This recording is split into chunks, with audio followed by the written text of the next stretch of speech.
गढ़े मुर्दे उखाड़ने की परंपरा भारतीय संस्कृति में बहुत ही हेय दृष्टि से देखी जाती थी।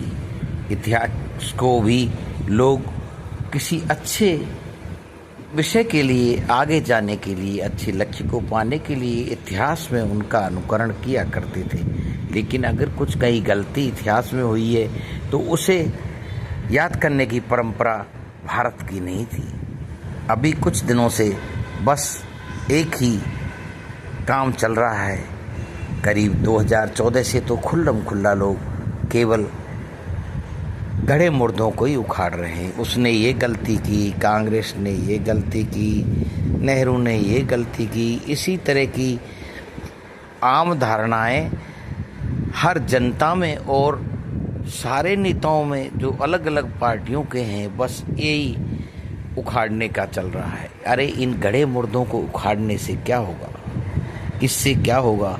जो पूर्वज थे उनकी बातों पर, उनकी अच्छाइयों का हम अनुसरण करें और उनके जो गलतियां उनसे हुई या कोई परिस्थितियां थीं उनकी उस वक्त, उस तरह से वो कर नहीं पाए, तो निश्चित तौर पर उनको हमें छोड़ना चाहिए, याद नहीं करना चाहिए। हम अपने बहुमूल्य समय को अपने विकास में, अपने देश की उन्नति में लगाएं तो कितना अच्छा होगा। एक दूसरे की टांग खींचने के लिए वो भी क्या, जो चीज़ खत्म हो चुकी है उसको दोबारा जीवित करना कहाँ का न्याय है?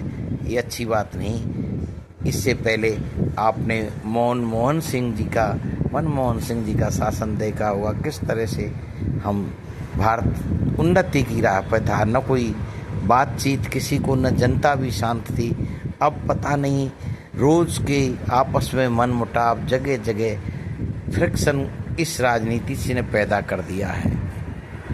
अभी राजस्थान में एक बहुत ही भयंकर बात, हनुमान बेनीवाल जो लोकतांत्रिक पार्टी के नागौर से सांसद हैं, उन्होंने कुछ राजपूतों के लिए कह दिया और राजपूत उनके पीछे यही बस सोशल मीडिया पर जनता को इसी में उलझाए रखा है।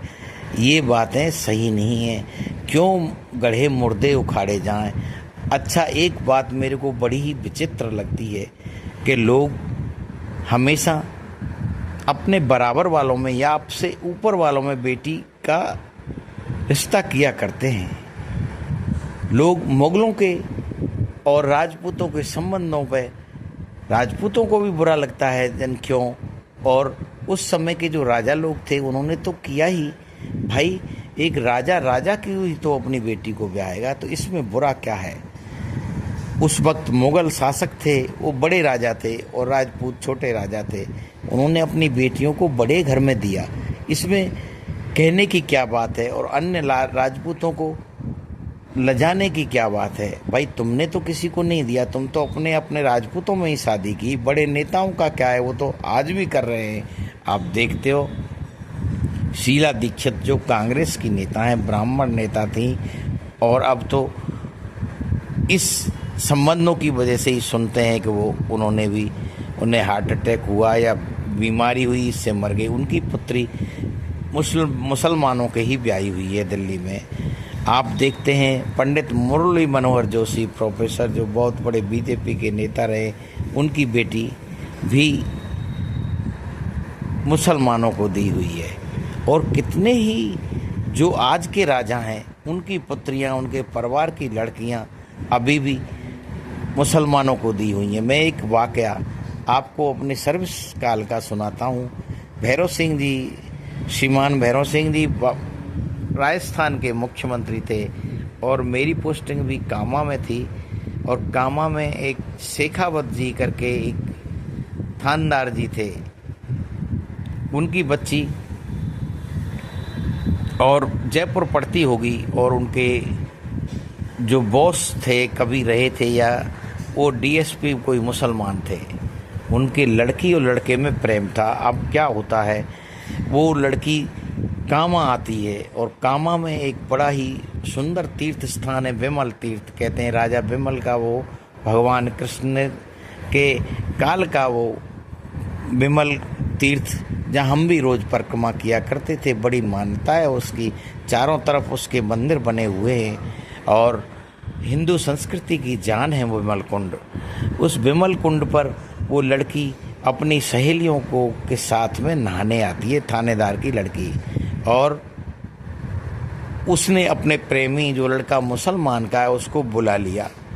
और किस तरह से वहाँ से वो गायब होती है, तो लोगों ने, जो संघ की सहेली थी, उन्होंने एक भ्रम फैला दिया, हल्ला मचा दिया कि इस कुंड में गिरकर ये लड़की की मौत हो गई, कुंड में गिर गई। अब देखो, उधर भी ठाकुर मुख्यमंत्री थे और भैरव सिंह जी शेखावत, और उधर शेखावत ही थानेदार थे। पता नहीं कोई क्या लिंक लगाई, और जिसमें हमेशा ही इतना जल रहता है और वो बहुत ही गहरा है विमल कुंड, उसमें अथाह पानी रहता है, कभी वो सूखता नहीं। क्योंकि मैंने वहाँ कई साल सर्विस की है और आसपास ही, हमारा गांव भी दूर नहीं है, ब्रज में ही आता है कामवन भी, तो उसकी हर चीज़ से हम परिचित हैं। उन लोगों ने बहुत बड़े बड़े पंप सेट लगाए गए और उसमें से पानी को खींचा गया। 10 दिन तक ये कार्रवाई चली। पूरा ब्रज के लोग, कामा के लोग उधर ही बैठे रहे, क्योंकि मुख्यमंत्री की लड़की का मामला हो गया। वो थानेदार की लड़की न होकर भैरव सिंह जी की लड़की हो गई और उसका जांच चल रही।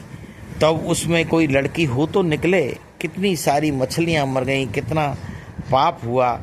और किसी ने केवल इस धर्मांधता के कारण, इस लड़की की, उस लड़की के कारण, कि उसके माँ बाप उस लड़की का शादी मुसलमानों में नहीं करना चाहते थे, लेकिन लड़की ने तो उस मुसलमान वर का चुनाव किया।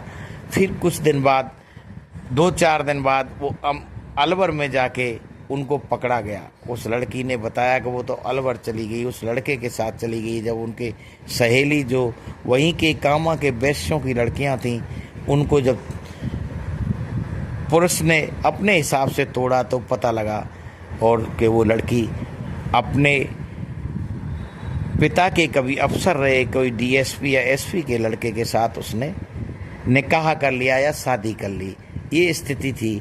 तो माँ बाप नहीं चाहते हैं, समाज नहीं चाहता है कि मुसलमानों से शादी की जाए, लेकिन जब बड़े लोग हैं वो तो बड़ी जगह ही शादी करेंगे। तो राजा, राजपूत छोटे राजा थे और मुगल बड़े राजा, तो उनकी संबंध होना एक सामान्य सी बात है। इस पर कोई किसी को भी ऐतराज़ नहीं होना चाहिए, न कोई दुख करना चाहिए, न इस पर रोष करना चाहिए। चाहे कोई किसी तरह के, चाहे राजपूत हों या जाट हों, न तरह इस तरह के कटाक्ष करना भी ठीक नहीं है। क्योंकि लड़की आज भी किसी की रुक नहीं रही है, जो भी कहीं इधर उधर जा ही रही हैं, आप चारों तरफ देख ही रहे हो। तो ये बातें गढ़े मुर्दे उखाड़ने नहीं चाहिए और अच्छी काम के लिए, अच्छे विकास के लिए और आगे बढ़ना चाहिए। इसी से राजस्थान आगे बढ़ेगा, इसी से हिंदुस्तान आगे बढ़ेगा।